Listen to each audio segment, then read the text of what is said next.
الفاظ میں دوبارہ آپ کی خدمت میں تکرار کر دوں تاکہ بات آپ کو سمجھ میں آئے. دیکھیں قرآن کریم سے آپ نے عقیدہ بنانا ہے, ٹھیک ہے. اگر کوئی یہ کہتا ہے کہ اہل بیت علیہ الصلوۃ والسلام کی روایات کے بغیر قرآن سمجھ میں نہیں آ سکتا, ٹھیک ہے, تو پھر عقیدہ, قرآن سے عقیدہ بنانے کے لیے کوئی بھی آیت سے آپ نے عقیدہ بنانا ہے تو آپ کو روایات کس حد تک چاہیے؟ تواتر کی حد تک, اور بہت ساری روایات تواتر کی حد تک ہیں ہی نہیں. تو پھر اس کا مطلب ہے کہ آپ جو ہے وہ عقیدہ نہیں بنا سکتے اس آیت سے. تو پھر آیت تو آپ کو کہہ رہی ہے کہ یہ عقیدہ بناؤ اور آپ کہتے ہیں نہیں میں بنا سکتا, ٹھیک ہے. تو یہ تو مشکل کھڑی ہو, یعنی واضح سی بات ہے جب اتنی آیات جن کے متعلق روایات ہی نہیں ہیں تو وہ پھر آیات آپ کیا کریں گے؟ ان آیات کا, پھر ان آیات کو آپ چھوڑ دیں گے؟ نہیں چھوڑ سکتے. آپ نے پورا قرآن حجت ہے آپ کے لیے, پورا قرآن ہدایت ہے آپ کے لیے, ٹھیک ہے. تو یہاں پہ ایک بنیادی جو ہے وہ میں ایک اور نقطہ عرض کرتا ہوں. علامہ طباطبائی رحمۃ اللہ علیہ نے جو تفسیر المیزان میں تفسیر قرآن بے قرآن بیان کی ہے, تفسیر قرآن بے قرآن, قرآن خود اپنی تفسیر کرتا ہے, قرآن خود اپنی تفسیر کرتا ہے. کیا مطلب قرآن خود اپنی تفسیر کرتا ہے؟ قرآن کریم اپنی دلالت میں اپنے معنی کو دینے میں مستقل ہے, اپنے معنی کو دینے میں علامہ طباطبائی رحمۃ اللہ علیہ فرماتے ہیں کہ قرآن کریم اپنے معنی کو دینے میں مستقل. ہوتا کیا ہے کہ بعض اوقات قرآن کی آیات گہری ہوتی ہیں, اس کے لیے ہمیں معلم کی ضرورت ہوتی ہے, اس کے لیے ہمیں معلم کی ضرورت ہوتی ہے, ورنہ ایسا نہیں ہے کہ قرآن کریم سمجھ میں نہیں آتا. قرآن کریم بعض اوقات ایک آیت سے آپ ایک بات سمجھ رہے ہوتے ہیں, ٹھیک ہے, لیکن وہ جو اس کا حق کے مطلب ہوتا ہے وہ آپ کو سمجھ میں نہیں آ رہا ہوتا, اس کے لیے آپ کو معلم کی ضرورت ہوتی ہے, ٹھیک ہے.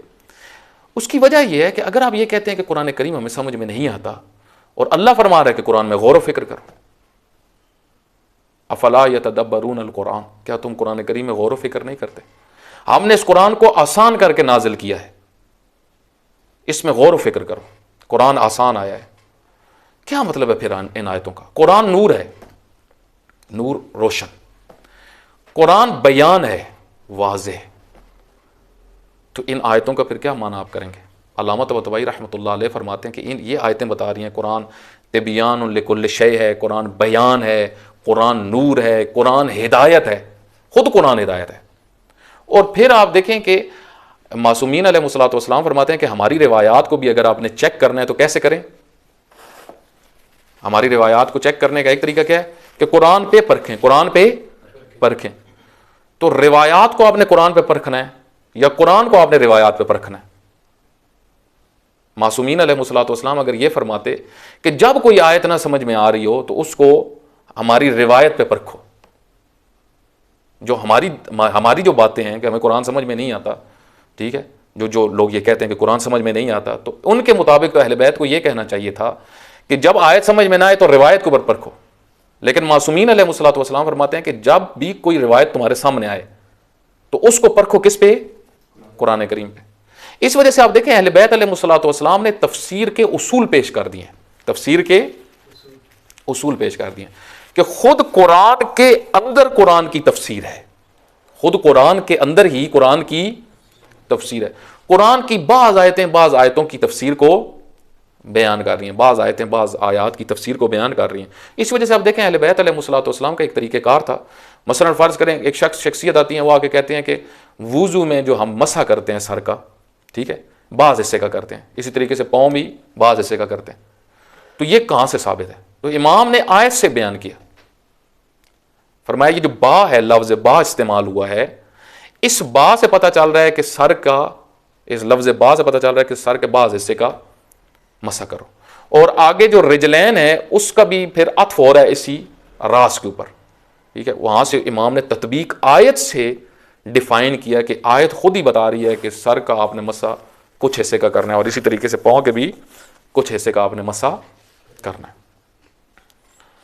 بس خلاصہ کیا ہمارے بحث کا نکلا؟ اچھا یہاں پہ پھر انشاءاللہ میں بیان کروں گا کہ بعض نے حتیٰ علامہ طباطبائی رحمۃ اللہ علیہ کی تفسیر المیزان پر تنقید کی ہے کہ تفسیر قرآن بے قرآن, یعنی قرآن سے خود اپنی تفسیر کرتا ہے, قرآن کی تفسیر قرآن سے ہوتی ہے. تو وہ یہ کہتے ہیں علامہ کو کہ یہ تو آپ گویا یہ کہہ رہے ہیں کہ یہ اہل بیت کی ضرورت ہی نہیں ہے.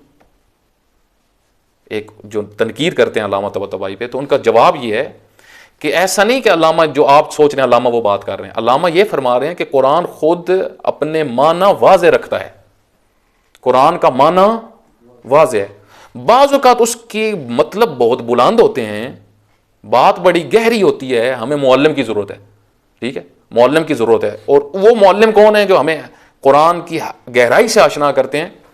وہ اہل بیت علیہ الصلوۃ والسلام، ورنہ اہل بیت نے خود ہی ہمیں بتا دیا کہ قرآن کو سمجھنا ہے تو یہ اصول ہیں، یہ رولز ہیں، یہ طریقہ کار ہیں، اس طریقے سے۔ اور علامہ طباطبائی نے فرمایا ہے کہ خود اہل بیت کا طریقہ ایک ہی تھا کہ قرآن کی وہ قرآن سے تفسیر کرتے تھے۔ اچھا، اب آخری بات یہاں پہ، اب بات یہ ہے کہ آیا انما یرید اللہ ہو، ٹھیک ہے، یا آیا ولایت ہو، وہاں پہ تو کہیں پہ بھی وہ نہیں لکھا ہوا کہ آیت کے اندر کہ یہ پنجتن پاک کے بارے میں آئی ہے، ٹھیک ہے، یا آیا ولایت جو سورہ مائدہ کی 55 نمبر ہے یہ حضرت علی علیہ السلام کے بارے میں آئی ہے، تو پھر قرآن سے صرف قرآن کو ہم نے سمجھنا ہے، تو پھر ہم اہل بیت علیہ الصلوۃ والسلام کی امامت، ولایت، ان چیزوں کو کیسے سمجھیں گے؟ یا پنج تن پاک کی جو ہم تطہیر ثابت کرتے ہیں اور یہ ثابت کرتے ہیں کہ اس آیت تطہیر سے مراد پنج تن پاک ہیں، تو وہ کیسے ثابت ہوگا؟ کیونکہ وہاں پہ بہت ساری ڈسکشنز علماء کرتے ہیں۔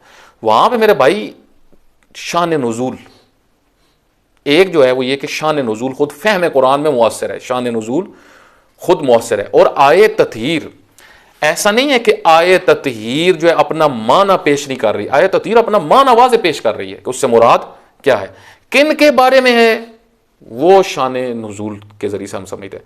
بس کلی طور پہ یہ کہ ہم نہ یہ کہہ سکتے ہیں کہ قرآن ہمیں سمجھ میں نہیں آتا، کیونکہ اگر یہ کہتے ہیں تو قرآن واضح کہہ رہا ہے کہ میں سمجھ میں آتا ہوں۔ بعض جگہ پہ اس کی بعض گہرائیوں کو سمجھنے کے لیے آپ کو معلمین کی ضرورت حتماً پڑتی ہے، اور اگر آپ پورا قرآن ہی اس معلم سے پڑھ لیں تو یہ تو بہت بڑی بات ہو جائے گی، ٹھیک ہے۔ لیکن اگر فرض کریں کہ آپ یہ کہتے ہیں کہ سورہ مائدہ کی 10 آیتوں کی تفسیر جو ہے معصومین کی کوئی روایت بھی نہیں ہے، تو اب ہم کیا کریں؟ اب ادھر آپ کہتے ہیں کہ مولانا صاحب اہل بیت کے بغیر تو قرآن سمجھ میں نہیں آتا، ٹھیک ہے، اور یہ 10 آیتیں میں آپ کے سامنے رکھ رہا ہوں، مجھے ایک حدیث بھی لا کے دیں معصومین کی، ایک روایت بھی جو ان آیتوں کے متعلق ہو، ان آیات کے متعلق ہو۔ تو یہاں پہ جواب کیا ہوگا کہ قرآن اپنی تفسیر خود کرتا ہے، اور یہ رول اہل بیت علیہ الصلوۃ والسلام نے دے دی ہے۔ اس وجہ سے جو یہ کہتے ہیں کہ قرآن سمجھ میں نہیں آتا، ٹھیک ہے، تو یہ غلط بات کرتے ہیں۔ قرآن سمجھ میں آتا ہے، قرآن خود کہہ رہا ہے میں سمجھ میں آتا ہوں، قرآن خود کہہ رہا ہے میرے اندر غور کرو، قرآن کریم خود کہہ رہا ہے میرے اندر غور و فکر کرو، ہدایت لو۔ آپ دیکھیں جس طرح عربی جاننے کا فائدہ کیا ہوتا ہے، فرض کریں ایک شخص جو ہے وہ عربی میں محنت کرتا ہے، ٹھیک ہے، عربی قانون یاد کر لیتا ہے، گرامر یاد کر لیتا ہے، تو اس کو قرآن بہتر سمجھ میں آئے گا، اس کو قرآن بہتر۔ اگر کوئی مزید جو ہے وہ لغت کو مثلا مفردات القرآن، ٹھیک ہے، قرآن کی لغت کے اوپر جو اسپیشل کتابیں لکھی گئی، اگر کوئی اس کو بہت غور سے پڑھتا ہے، محنت کرتا ہے، قرآن اس کو مزید بہتر سمجھ میں آئے گا۔ اسی طرح معنی بیان، ٹھیک ہے، وہ انسان ایک علم ہے، وہ اگر انسان پڑھتا ہے تو اور بہتر قرآن سمجھ میں آتا ہے، ٹھیک ہے۔ اسی طریقے سے اور بہت سارے، مثلا فرض کریں آپ کے پاس مختلف علوم جب ہوتے ہیں تو آپ کو مثال کے طور پہ اصول فقہ دینی ایک علم ہے، وہ جس کو صحیح آتا ہو مزید قرآن فہمی اس کی بہتر ہو جاتی ہے، تو یہ مزید بہتر ہوتی ہے۔ عربی آنے سے، لغت آنے سے مزید بہتر قرآن سمجھ میں آتا ہے، نہ یہ کہ جس کو عربی نہ آتی ہو اس کو قرآن سمجھ میں نہیں آئے گا۔ اس طرح اگر ہوتا تو پھر تو اللہ کو قرآن صرف کن کے لیے نازل کرنا چاہیے تھا؟ علماء کے لیے۔ اللہ کہتے صرف علماء کے لیے جنہوں نے عربی سمجھ آندھی ہے، جنہوں نے مدرسے ٹائم لایا یا قرآن صرف وہ نواز، اور جو بقایا یونیورسٹی کالجز میں پڑھتے ہیں ان کے لیے قرآن نہیں ہے۔ ہدایت صرف کن کے لیے؟ علماء کے لیے، بقایا عوام کے لیے نہیں۔ حالانکہ اللہ فرما رہے ہدن للمتقین، یہ اہل تقوی کے لیے، اور یہاں پہ متقین کا بھی ایک خاص معنی ہے، یعنی فطری تقوی رکھنے والے، فطری تقوی رکھنے والوں کے لیے قرآن کریم ہدایت ہے۔ تو یہاں بس نتیجہ کیا ہوا؟ بات سمجھ میں آئی ہے؟ ابھی بات سمجھ میں آئی ہے؟ بس نتیجہ کیا ہوا کہ قرآن کریم سمجھ میں آتا ہے۔